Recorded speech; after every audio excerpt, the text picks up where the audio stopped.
In the previous class बच्चों हमने ये डिस्कस किया था. We discussed about one average rate of change,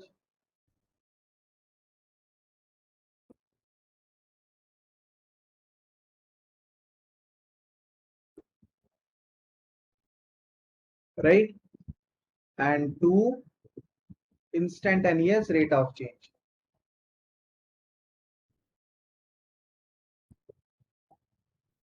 तो बच्चों हम लोगों ने ऐसे दो चीजों के बारे में डिस्कस किया था. One is the average rate of change, the other one is the instantaneous rate of change, है ना. तो basically we discussed about these two things graphically. तो बेसिकली हम लोग ये दोनों चीजों के बारे में ग्राफिकली डिस्कस किए थे, है ना. We basically discussed graphically the meaning of average rate of change, है ना. I'll give you a very short recap.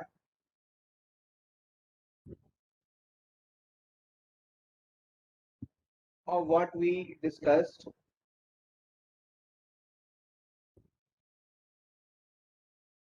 ठीक है ना.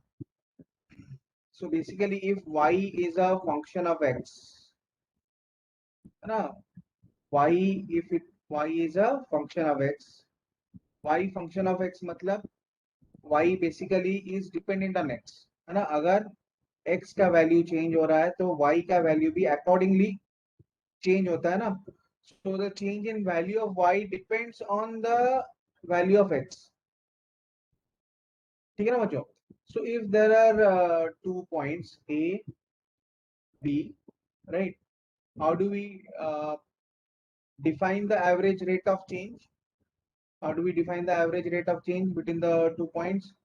So what we can do is we can basically draw a chord between the 2 points, है ना. दोनों point के बीच में हम लोग, है ना, एक कॉर्ड ड्रॉ कर सकते हैं. ठीक है.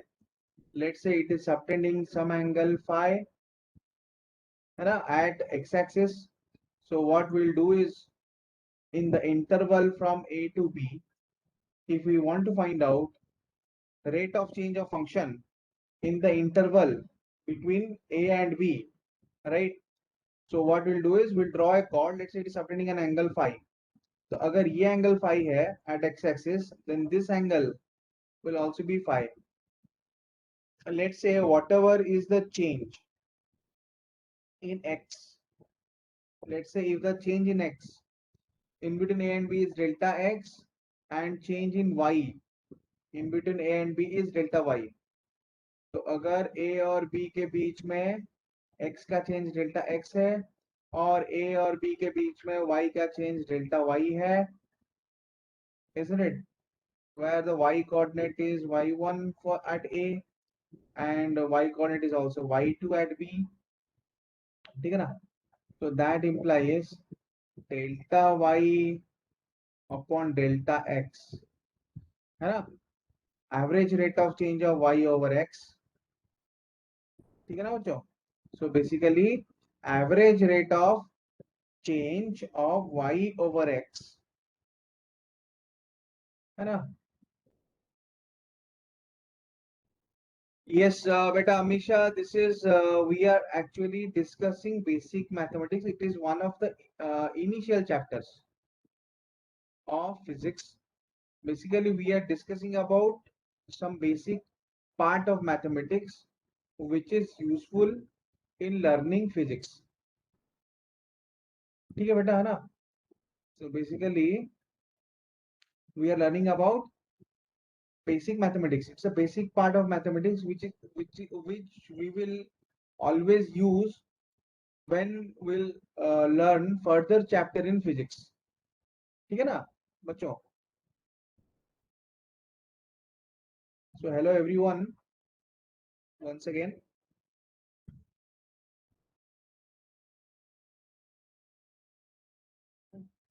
Okay. So basically what is average rate of change? So average rate of change of y over x जो है ना, if I find out, if I try to calculate what is average rate of change of y over x. So what is average rate of change of y over x? It is basically that is equal to delta y upon delta x.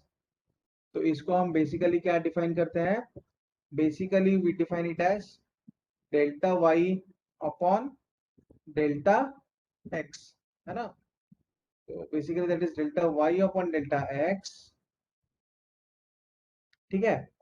तो delta y upon delta x can also be written as, यहाँ पे जो change in y है, delta y is change in y, so can also be written as y2 minus y1 upon x2 minus x1.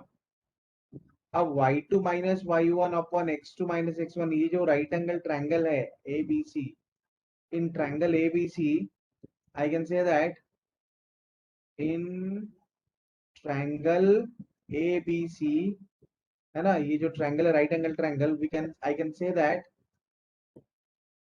Delta y upon delta x, है ना, is equal to, basically I can say that is equal to y2 minus y1 by x2 minus x1, क्योंकि ये जो delta y का value है that is y2 minus y1, यहाँ से यहाँ तक जो वैल्यू है that is y2 minus y1, है ना, upon x2 minus x1, that also can be written as, ये एक्चुअली क्या है, BC upon AC, that is also BC upon AC which is equal to tan phi.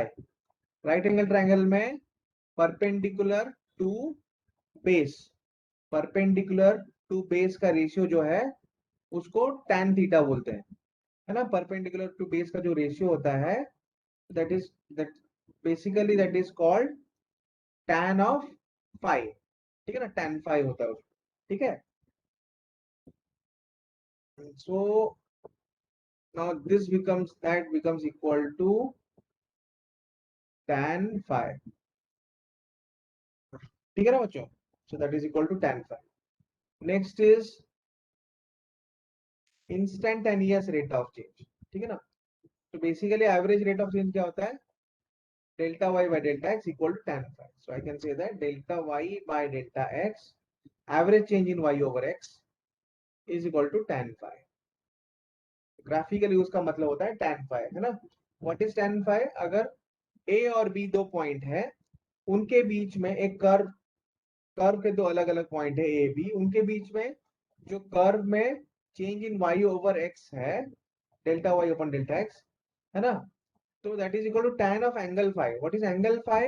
ए और B को join करते हैं तो ना, जो कॉर्ड से ज्वाइन करते हैं ए और बी को, वो कॉर्ड एक्स एक्सिस के साथ जितना एंगल फाई, है ना, सबटेंड कर रहा है ना, whatever angle phi the chord subtends on x axis, है ना, tan of that angle, tan phi, है ना, tan of that angle tan phi, that is called average rate of change.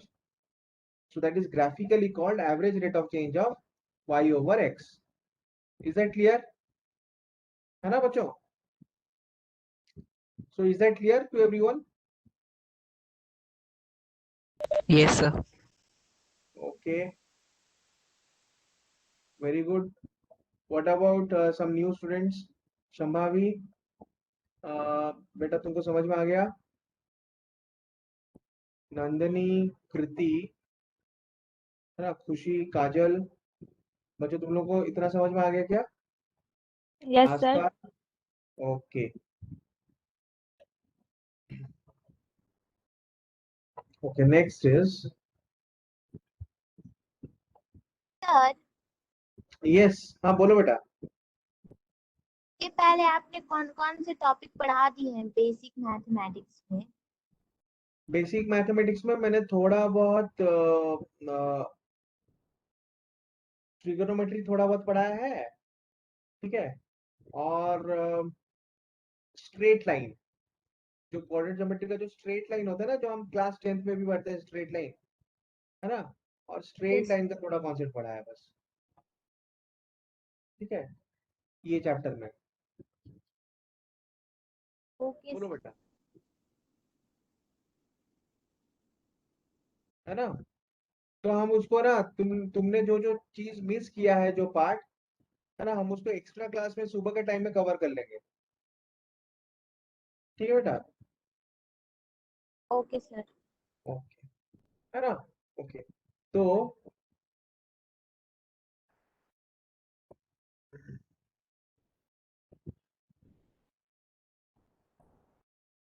Next is, है ना, तो next जो instantaneous rate of change है, चलो मैं उसको थोड़ा एक्सप्लेन कर लूं। इंस्टेंटेनियस रेट ऑफ चेंज, अब इंस्टेंटेनियस रेट ऑफ चेंज जो है ना, अगर वही ग्राफ है, अगर एक पॉइंट में एग्जैक्टली, है ना, rate of change of function हम निकालते हैं, if you find out rate of change of function at a particular point in the graph, this is y axis, this is x axis, ठीक है ना। तो basically what is instantaneous rate of change?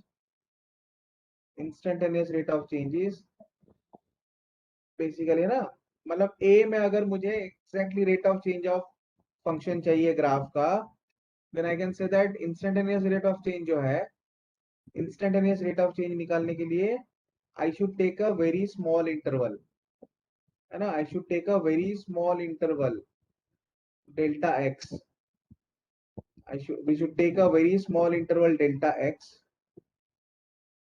है ना। Let's say the change in y is delta y in a very small interval delta x. अगर मुझे एक point में हमको रेट ऑफ चेंज निकालना है ना, तो डेफिनेटली इंटरवल जो है बहुत छोटा होना चाहिए। तो इंस्टेंटेनियस रेट ऑफ चेंज क्या होता है? So basically instantaneous rate of change, है ना, is denoted as limit delta x tends to 0 delta y upon delta x which is equal to dy upon dx, है ना। तो basically instantaneous rate of change जो है, उसके लिए interval का जो लेंथ है delta x, length of interval delta x tends to 0, ठीक है ना। Since length of the interval delta x tends to 0, since the length of the interval delta x should be very very small to find out the instantaneous rate of change, isn't it? So that is denoted as dy upon dx, that is denoted as dy upon dx, है ना।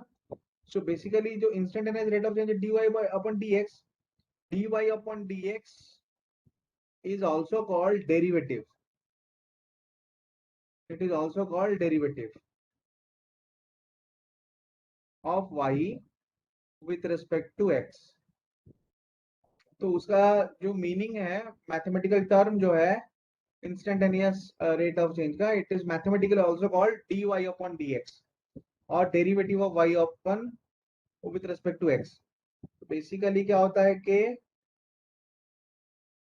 Instantaneous rate of change निकालने के लिए, है ना, हमें point, कोई भी पॉइंट में इंस्टेंटेनियस रेट ऑफ चेंज निकालने के लिए वहां पे एक टैंजेंट खींचना पड़ता है।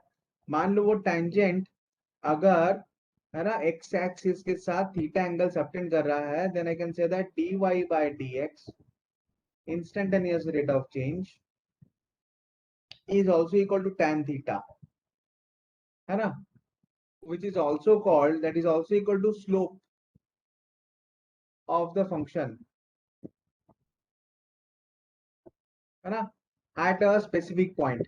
तो यहाँ पे वो specific point क्या है? that is point A, that is also called slope of a function at a specific point, ठीक है ना, that is also called slope of a function at specific point, ठीक है ना। तो ये जो डेरिवेटिव है y with respect to x, है ना, dy upon dx, इसका एक्चुअल मीनिंग क्या है? That is instantaneous rate of change of a function at a specific point. उसका जो मीनिंग है that is instantaneous rate of change of a function at A point. कोई भी function का एक पॉइंट में इंस्टेंटेनियस रेट ऑफ चेंज निकालने के लिए, है ना, हमें एवरेज रेट ऑफ चेंज लेना पड़ता है, लेकिन एक बहुत छोटे से इंटरवल में लेना पड़ता है, इंटरवल का लेंथ बहुत छोटा हो जाता है. So when average rate of change is taken over a very small interval around a point, that will give you instantaneous rate of change at that point, which is again denoted as dy by dx. dy by dx is also sometimes called, mathematically it is sometimes called derivative of y, है ना, with respect to x. So I can say that dy by dx is equal to tan theta, which is equal to slope of the function at a specific point, है ना. तो हम ये बोल सकते हैं कि dy by dx is equal to tan theta, which is equal to slope of the function, which is equal to slope of the function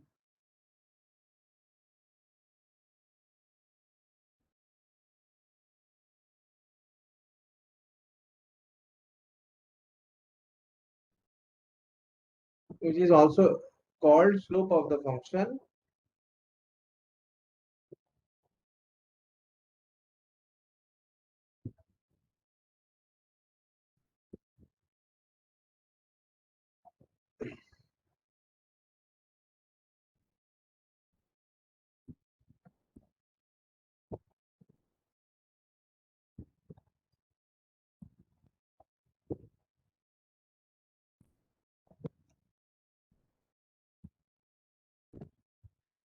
which is also called slope of the function at the particular point, है ना.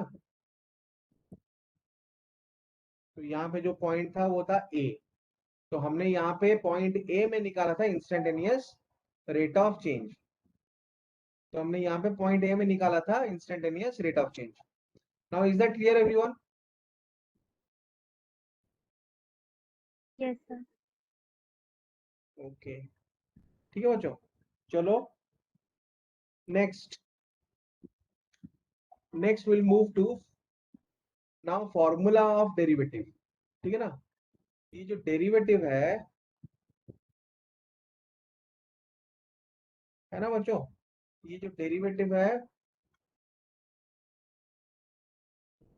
इसके कुछ formula discuss करते हैं. जैसे कि for example y equal to x to the power n. So basically if y equal to x to the power n, then dy by dx क्या हो रहा है? dy by dx is equal to nx to the power n minus 1. This is one formula. Y equal to x to the power n, है ना. Then dy by dx is equal to n, है ना, x to the power n minus 1. ठीक है ना. That is dy upon dx. Next is ये पहला formula है. Again I'll tell you some basic formula of derivative, है ना. तो अगर if y equal to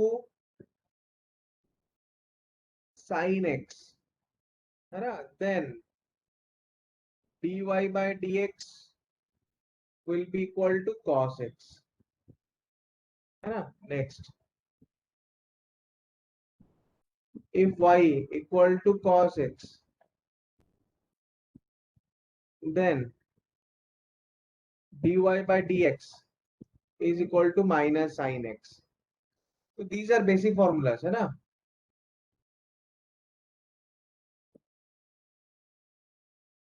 If y equal to log x, then dy by dx is equal to 1 by x.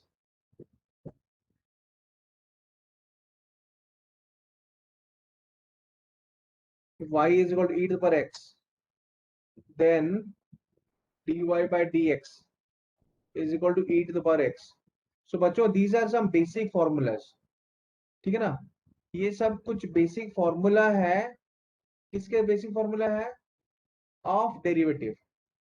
अगर मान लो x to the power n एक function है तो उसका जो डेरिवेटिव है वो होगा. सर हाँ हाँ बेटा बोलो.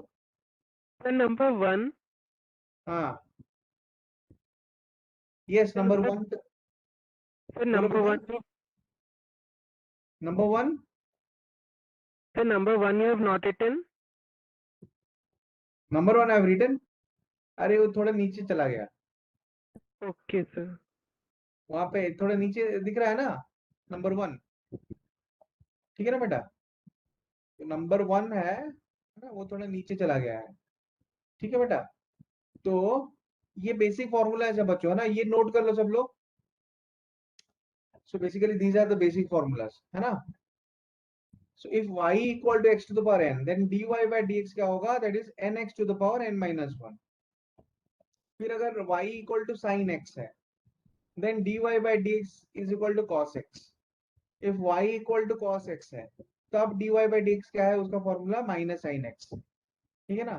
अगर y log x है, तब है ना डेरिवेटिव ऑफ मतलब है ना dy by dx क्या होगा?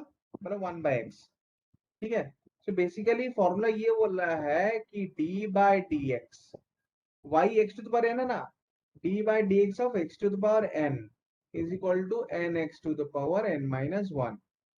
मतलब फॉर्मूला का ये मतलब है, मतलब rate of change of x to the power n is equal to nx to the power n minus 1, ठीक है ना? Similarly d by dx of sin x है ना, that is equal to cos x, ठीक है ना?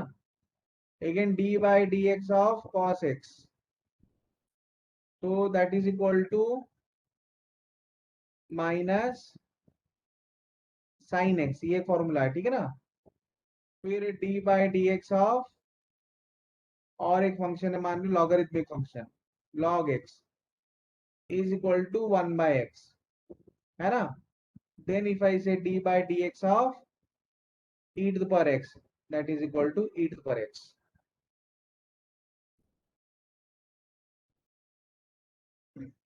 ठीक है ना बच्चों? ये समझ में आ गया बच्चों?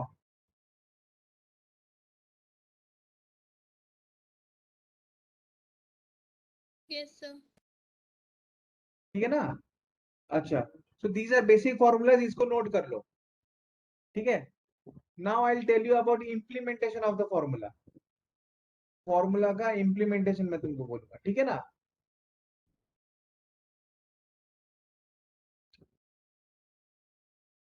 चलो कुछ बेसिक प्रॉब्लम करते हैं ना, कुछ बेसिक प्रॉब्लम करते हैं, ठीक है? For example,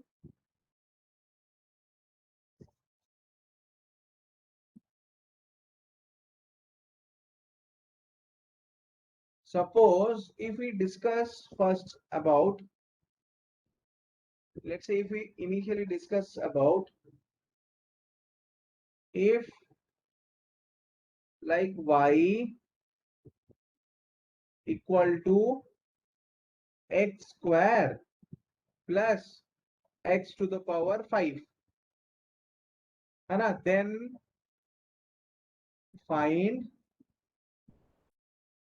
dy upon dx, है ना बच्चों? ठीक है, तो मुझे पता है वह d by dx, now we already know that, हमें ये पता है कि d by dx of x to the power n is equal to nx to the power n minus 1, है कि नहीं? d by dx x to the power n value क्या है? That is equal to nx to the power n minus 1, है ना? Then d by dx of x square plus x to the power 5, तो ये जो derivative operator है that is distributive, है ना? तो हम क्या करते हैं, यहाँ पे जो डेरिवेटिव लेना है ना, पूरा ये होल फंक्शन जो है x square plus x to the power 5 का डेरिवेटिव लेना है।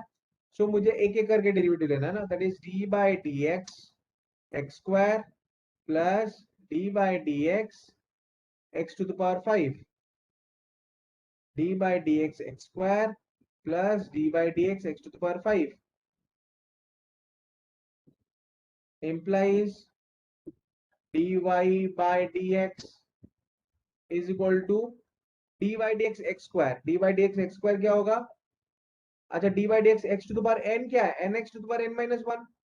अब जब मैं x स्क्वायर बोल रहा हूँ, x का पावर क्या है? 2, तो 2 आ गया कोफिशिएंट में, x to the power 2 minus 1 plus d by dx x to the power 5, x का पावर क्या 5 आ गया कोफिशिएंट में, nx to the power n minus 1 में है ना, तो जो पावर है वो आ जाता है कोफिशिएंट में, है ना, ठीक है, तो वो आ गया कोफिशिएंट में 5x to the power n minus 1, 5 minus 1, ठीक है बच्चों, तो that implies dy by dx is equal to 2x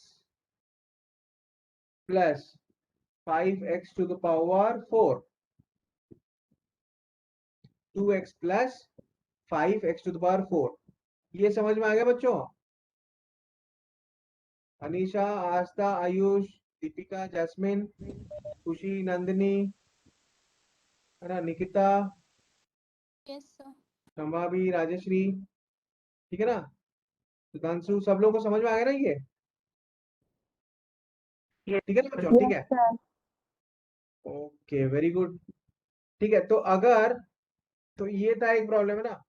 next मान लो I give you one more question, है ना, मैं यहाँ पे तुमको I give you one more question here, ठीक है ना, तो मेरा दूसरा क्वेश्चन है, let's say for example if y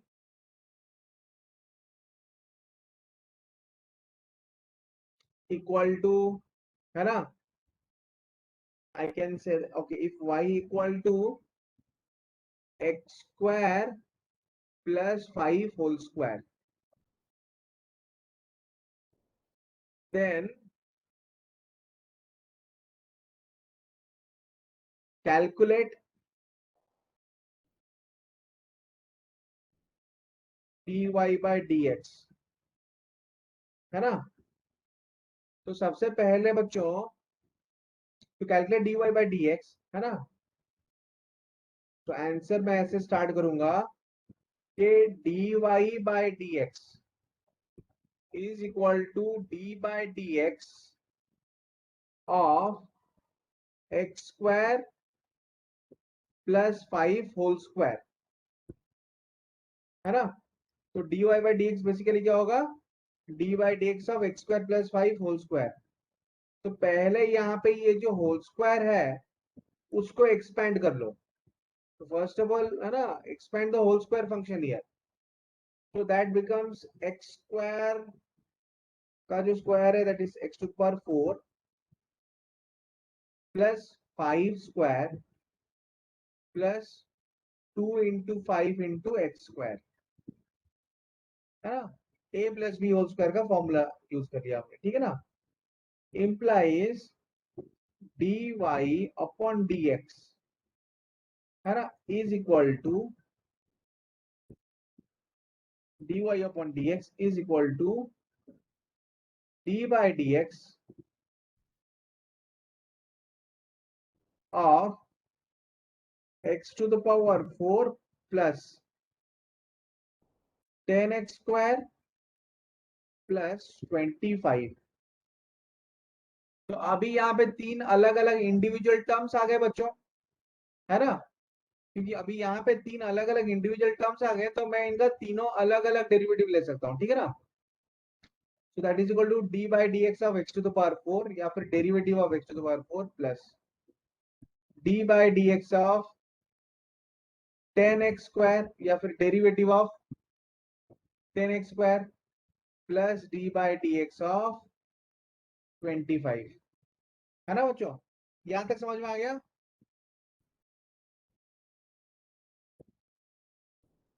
dear students, बच्चों यहां तक समझ में आ गया ना, ठीक है ना, सो ये जो dy बाई डी एक्स है that is equal to d by d x of x to the power 4 plus d by d x of 10x square plus d by d x of 25, हमने इनका तीनों से अलग से derivative लिया हुआ है ना, so basically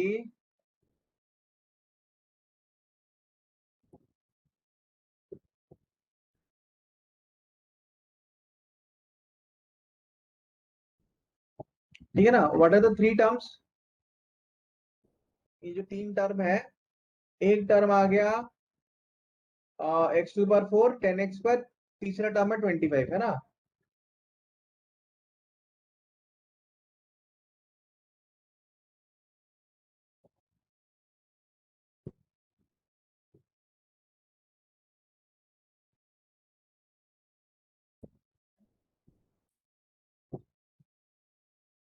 So basically implies I can say that okay, dy upon dx is equal to d by dx of x to the power 4 plus d by dx of 10x square plus d by dx of 25।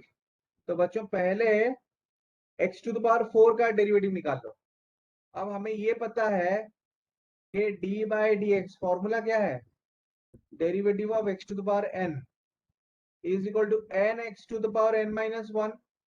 तो यहाँ पे x to the power 4 का power क्या है 4, तो 4x to the power 4 minus 1 मतलब 4x cube plus d by d x of 10x square, तो यहाँ पे आ जाएगा 20x to the power 2 minus 1 plus d by d x of, अच्छा एक मिनट में इसको और थोड़ा अच्छे से बता दूं। तो ये जो D by d x of 10x square है बच्चों, 10x स्क्वायर मतलब 10 जो है ना कांस्टेंट है, तो कांस्टेंट का डेरिवेटिव है ना नहीं होता है बेसिकली। तो यहाँ पे कांस्टेंट बाहर आ जाएगा, प्रोडक्ट के फॉर्म में है तो कांस्टेंट बाहर आ जाएगा 10 है ना into D by d x of x square, ठीक है ना। तो डेरिवेटिव जो है यहाँ पे बस एक्स स्क्वायर का लिया जाएगा plus again D by d x of जो 25 है यहाँ पे, ये जो 25 है ना, इसका अगर मुझे डेरिवेटिव निकालना है, बेसिकली 25 जो है 25 इज अ कांस्टेंट बेटा, 25 इज अ कांस्टेंट। तो कोई भी अगर क्वांटिटी है जो कि एक कांस्टेंट है, कोई भी अगर क्वांटिटी है जो कि एक कांस्टेंट है ना, तो उसका रेट ऑफ चेंज एग्जिस्ट नहीं करता है ना। क्योंकि रेट ऑफ चेंज किसका एग्जिस्ट करेगा, जो जो क्वांटिटी चेंज हो रहा है, if A quantity changes then its rate of change will exist.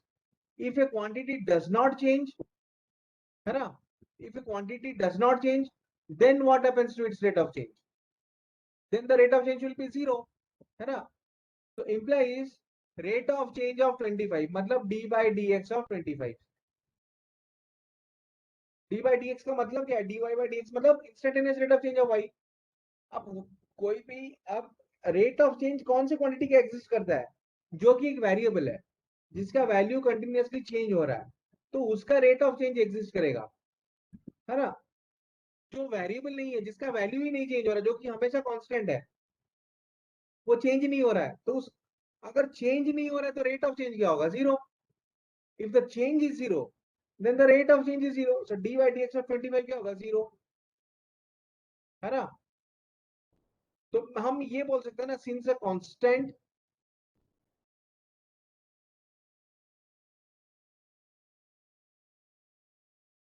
does not change,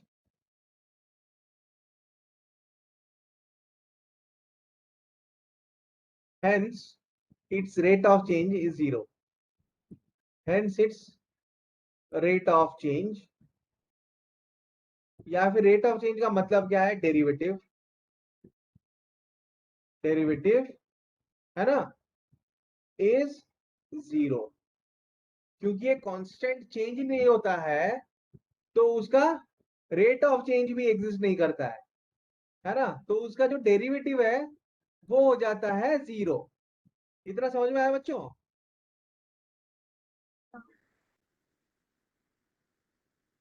बच्चों इतना समझ में आ गया। Yes, sir. Yes, sir. Okay, so implies dy by dx is equal to 4x cube plus 10 into d by dx of x square। तो d by dx of x square में x to the power n का x to the power n का formula लगा लो, so that will be equal to 2x to the power 2 minus 1 है ना. So that is equal to 4x cube plus 20x. 4x cube plus 20x है ना. इतना समझ में आ गया ना. 4x cube plus 20x. implies d by dx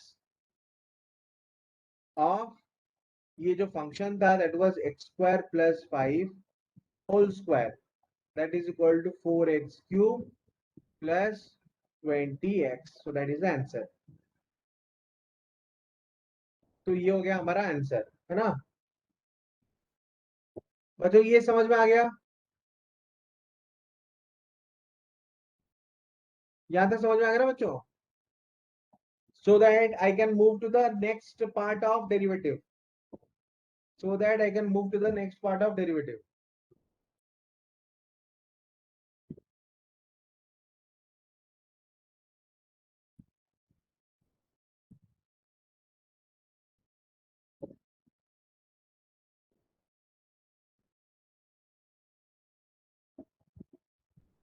Okay. Next is we'll discuss about a rule called product rule. तो derivative का पहला एक है ना, हम लोग एक छोटा सा रूल डिस्कस करते हैं which is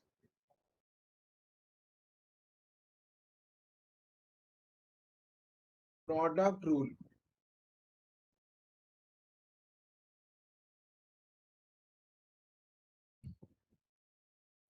है ना, प्रोडक्ट रूल.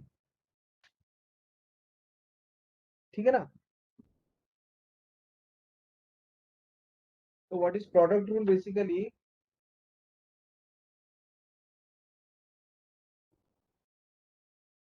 है ना.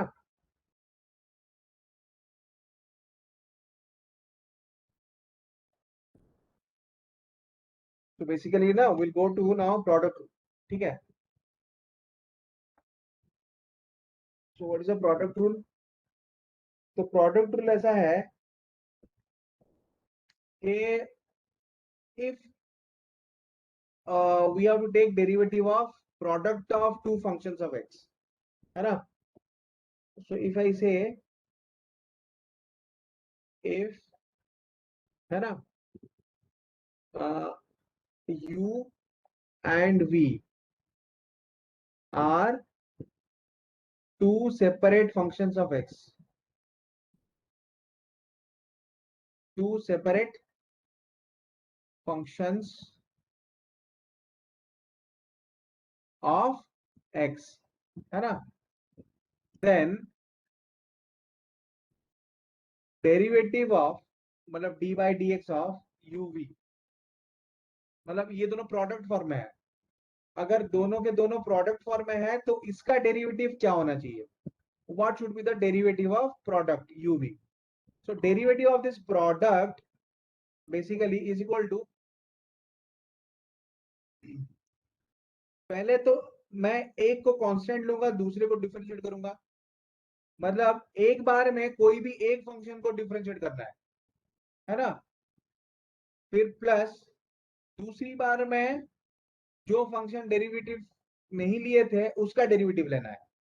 ठीक है ना. जैसे कि ये रूल को ऐसे देख लो. u और v दोनों के दोनों सेपरेट फंक्शन है, अलग अलग फंक्शन है x का, लेकिन दोनों के दोनों जो है वो प्रोडक्ट फॉर्म में है. अब दोनों के दोनों जब प्रोडक्ट फॉर्म में है अगर मुझे डेरिवेटिव लेना है तो मान लो है ना हमारे दिमाग में ये आ सकता है. ठीक है ना. कोई मुझे बोलेगा ना सर क्या हम ऐसा नहीं कर सकते कि d by dx of u v है तो है ना. तो क्या हम दोनों का साइमल्टेनियसली नहीं ले सकते डेरिवेटिव. जैसे कि d by dx of u into d by dx of v है ना. d by dx of u into d by dx of v है ना. तो बेसिकली ऐसा करना गलत होगा. ऐसा करना गलत होगा. क्यों. क्योंकि अगर मुझे डेरिवेटिव लेना है u v का तो मैंने यहाँ पे कितना डेरिवेटिव ऑपरेटर अप्लाई किया है. how many d by dx operator I have applied? There is only one d by dx operator. तो अगर मैं दोनों फंक्शन को साइमल्टेनियसली दोनों का डेरिवेटिव ले रहा हूं तो मेरे पास कितने डेरिवेटिव ऑपरेटर आ गए? मेरे पास यहाँ पे u के लिए एक डेरिवेटिव ऑपरेटर आ गया d by dx, फिर v के लिए और एक डेरिवेटिव ऑपरेटर आ गया. तो बेसिकली लेफ्ट हैंड साइड में मेरे पास एक डेरिवेटिव ऑपरेटर है, लेकिन राइट हैंड साइड में मेरे पास कितने डेरिवेटिव ऑपरेटर हैं? 1 + 1 = 2, है ना. In left hand side I am using one derivative operator and in right hand side I'm using two derivative operator, whereas originally I'm only having one derivative operator. So definitely I can use only one derivative operator at once, है ना.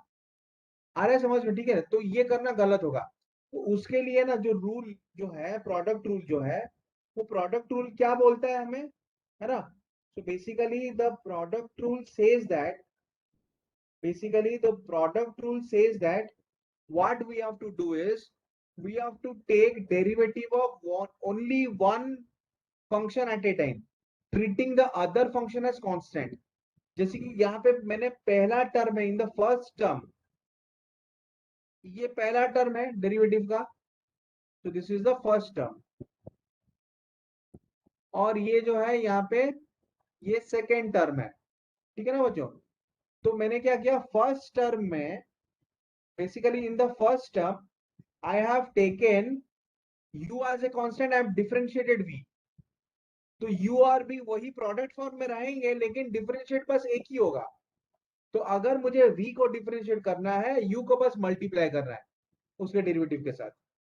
फिर उसके बाद है ना मुझे एक plus sign ले जाना है, मतलब एक एडिशन साइन ले जाना है, क्योंकि पहले टर्म में in the first term v has been differentiated, है ना. So in the second term I will differentiate u. तो सेकेंड टर्म में मैंने क्या किया, u को डिफरेंशिएट किया.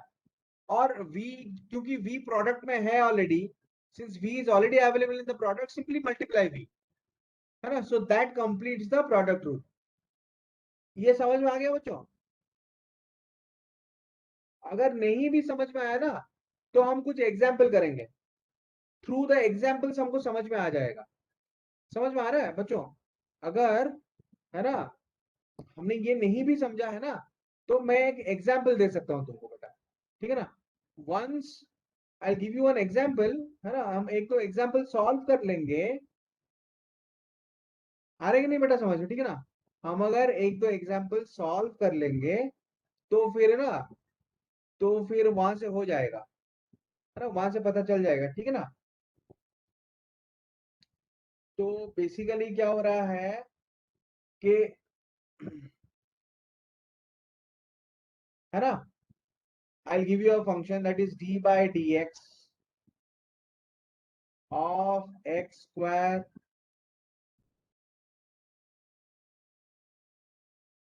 sin x, है ना, d by dx of x square sin x.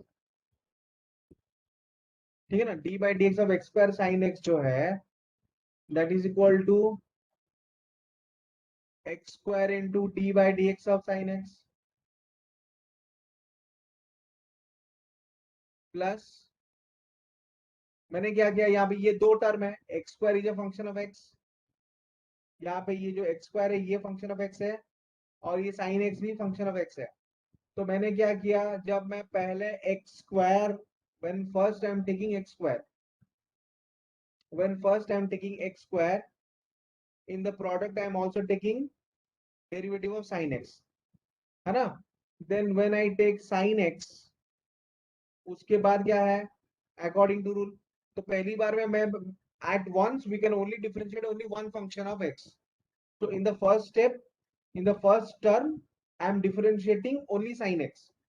So in the second term what I'll do is I have to differentiate x square.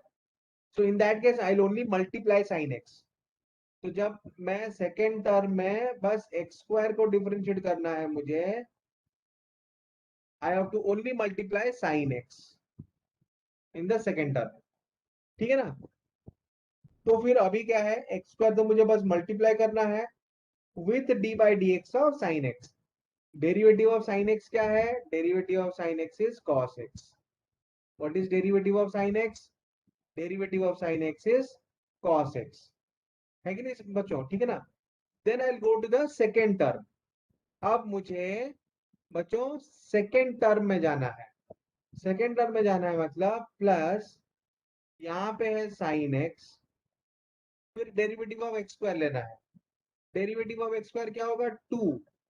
Power में है 2, so I'll take 2x to the power 2 minus 1. 2 है ना, x to the power 2 minus 1. ठीक है ना. implies d by dx of x square sin x is equal to x square cos x plus 2x sin x. है ना. तो ये हो गया डेरिवेटिव का फॉर्मूला, मतलब प्रोडक्ट रूल का फॉर्मूला. ये एग्जाम्पल समझ में आ गया बच्चों? बच्चों क्या ये एग्जाम्पल समझ में आ गया सबको? Yes, sir. है ना. Yes, sir. अच्छा, अनीशा, ठीक है ना, आयुष्मान, नंदिनी, प्रजक्ता, ठीक है ना, सौरभ. बच्चों सब लोगों को समझ में आ रहा है ना ये एग्जाम्पल? सर. हाँ बोलो बेटा. Sir, हाँ this product rule is applied on which two things? Means in this, हम किस चीज का प्रोडक्ट करेंगे? नहीं नहीं, प्रोडक्ट रूल मतलब हमें एक्चुअली डेरिवेटिव का फॉर्मूला बेटा तुम समझ गया ना. ठीक है, मैं अच्छे से फिर से समझा देता हूँ बेटा. ठीक है, फॉर्मूला डेरिवेटिव का तुम समझ गए बेटा. मैंने Yes, sir. है ना जो जो फॉर्मूला दिया था वो समझ में आ गया ना. अब देखो प्रोडक्ट रूल जो है वो ये बोलता है, मैं यही एग्जांपल को वापस समझा देता हूँ. ठीक है बेटा, है ना. I'll explain you this example again. Suppose I want to find out derivative of, है ना, suppose y is a function. y is product of x square and sin x. है कि नहीं बेटा? है ना. y is product of x square and sin x. So here x square is a function of x, sin x is also a function of x. है कि नहीं? है ना. ये तो समझ में आ गया ना बेटा. ठीक है. So basically x square is a function of x. Along with that, sin x is also a function of x. So basically this function is product of two different functions of x. है ना. तो x square भी एक function of x है, sin x भी x का ही एक function है. मतलब है ना, sin x भी function of x है, मतलब उसका वैल्यू भी x के ऊपर डिपेंड कर रहा है. सपोज अभी मुझे इन दोनों का डेरिवेटिव निकालना है, मतलब ये पूरा प्रोडक्ट का, है ना. So here this is a function of x which is in product form, और ये किस किस का प्रोडक्ट है? x स्क्वायर और sin x का प्रोडक्ट है ना. so if I want to find out what is dy by dx, if I want to take the derivative of this function, then derivative of y is equal to derivative of the x square sin x, because y is equal to x square sin x, है ना.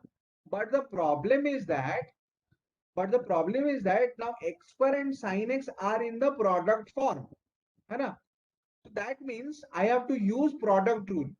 तो ऐसे है ना, अगर if there are two or more functions of x which are in product form, which are expressed in product form, so to find out the derivative or to calculate the derivative, we have to use a rule, derivative rule, that is called product rule. Product rule किसके ऊपर लगाया जाता है ना. अगर x के बहुत सारे फंक्शंस जो है ना, दो से ज्यादा फंक्शन जो है प्रोडक्ट फॉर्म में है, उनको डिफरेंशिएट करने के लिए, है ना, उनको डिफरेंशिएट करने के लिए मुझे प्रोडक्ट रूल का इस्तेमाल करना पड़ता है. I have to use product rule. ठीक है ना. So what product rule says, तो प्रोडक्ट रूल ये बता रहा है ना. So I can say that by product rule तो this is a rule of differentiation, है ना, by product rule of differentiation, by product rule of differentiation, है ना, d by dx of x square sin x is equal to, है ना, x square into d by dx of sin x, मतलब plus sin x into d by dx of x square. Means product rule, according to product rule, we can only, if there are more than two functions of x, है ना, two or more functions of x are expressed in product form, then while differentiating them in each step we can only differentiate one function of x at a time.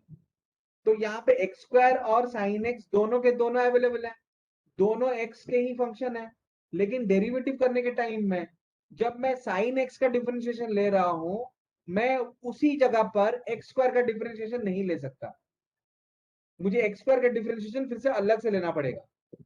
तो पहले मैंने क्या किया, जब मैंने sign x का differentiation लिया D by d x of sine x, वहां पे मैंने बस एक्स स्क्वायर को मल्टीप्लाई किया है ना, फिर मान लो एक्स स्क्वायर भी तो इसका भी तो डेरिवेटिव लेना है ना, बिकॉज पूरा एक्स स्क्वायर साइन एक्स का डेरिवेटिव लेना है, तो मुझे एक्स स्क्वायर का भी डेरिवेटिव लेना है साइन एक्स के साथ, ठीक है। तो जब मुझे एक्स स्क्वायर का डेरिवेटिव लेना है तो मुझे और एक एडिशन टर्म लेना है, वहां पे ऐड करके साइन एक्स को बस एक्स स्क्वायर के डेरिवेटिव के साथ मल्टीप्लाई करना है।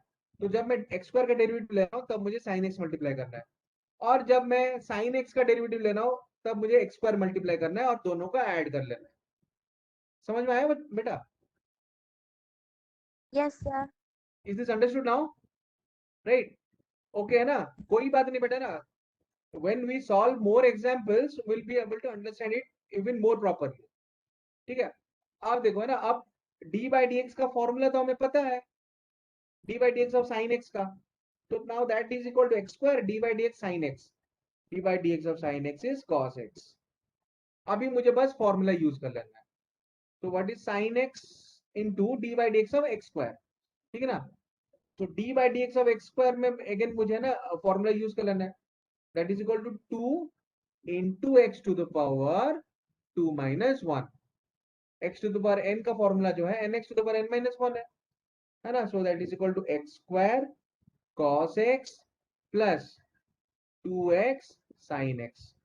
so basically this is the formula of derivative of x square sin x, so this is the final, तो ये फाइनल आंसर है ना, कोई बात नहीं है ना। हम एक और प्रॉब्लम बनाते हैं यहाँ पे, है ना, मैं चलो तुम्हारे लिए ना एक और प्रॉब्लम ले रहा हूं ताकि हमको समझ में आ जाए अच्छे से, ठीक है। अब ये जो मैंने एग्जांपल लिया था इसमें एक्स स्क्वायर था साइन एक्स था, तो इसमें बस there are only two functions of x in product form, but now I will take, है ना, now I will take more than two functions of x in product form. Let's say I will take x square into sine x into cos x.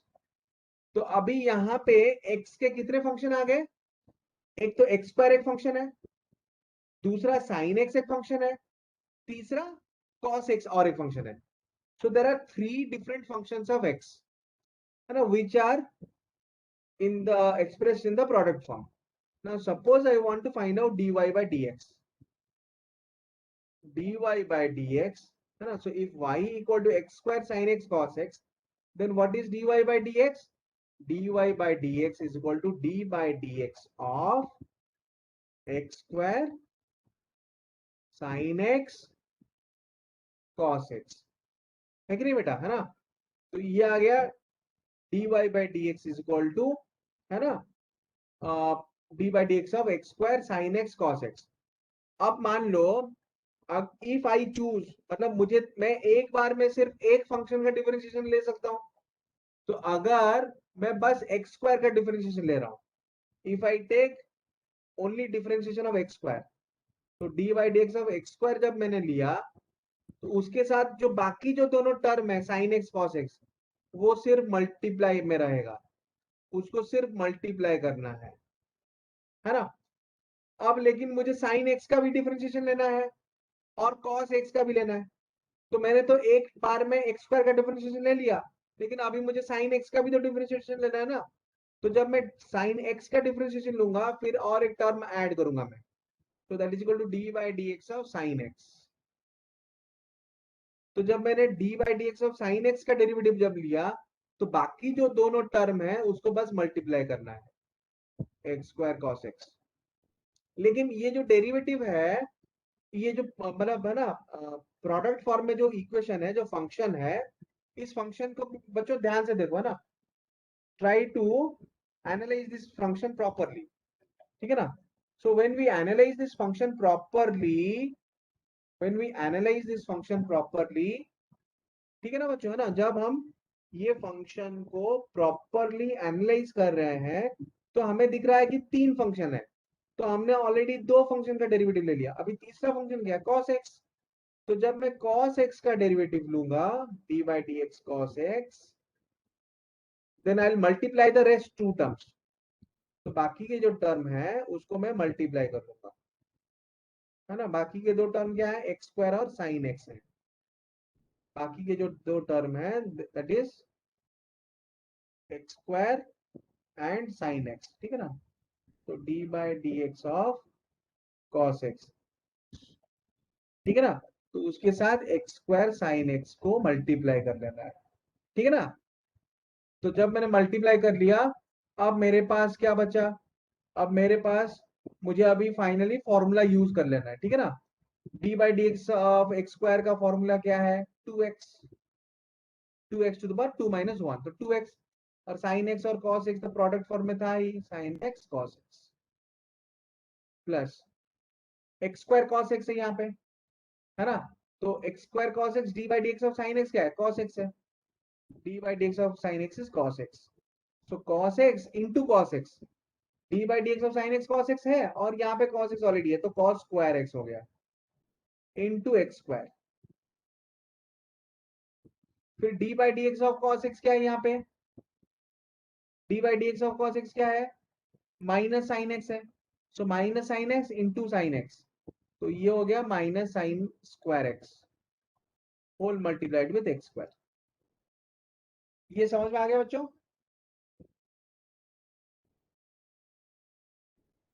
बच्चों ये समझ में आ गया यहां तक। So this is the final answer, is this understood properly. So that is the final answer, ठीक है बच्चों, है ना। चलो आज के क्लास के लिए इतना ही रखते हैं, ठीक है ना। आज के क्लास के लिए इतना रखते हैं, तो ठीक है। तो कल जो है हम प्रोडक्ट रूल के और फॉर्मूला डिस्कस करेंगे, मतलब प्रोडक्ट रूल के और क्वेश्चन डिस्कस करेंगे, और 2 नया रूल पढ़ेंगे, है ना। So please attend tomorrow's class also, क्योंकि कल जो है हम और एक नया रूल पढ़ेंगे, क्वेश्चन रूल। जैसे प्रोडक्ट रूल है ना, वैसे क्वेश्चन रूल भी है, और एक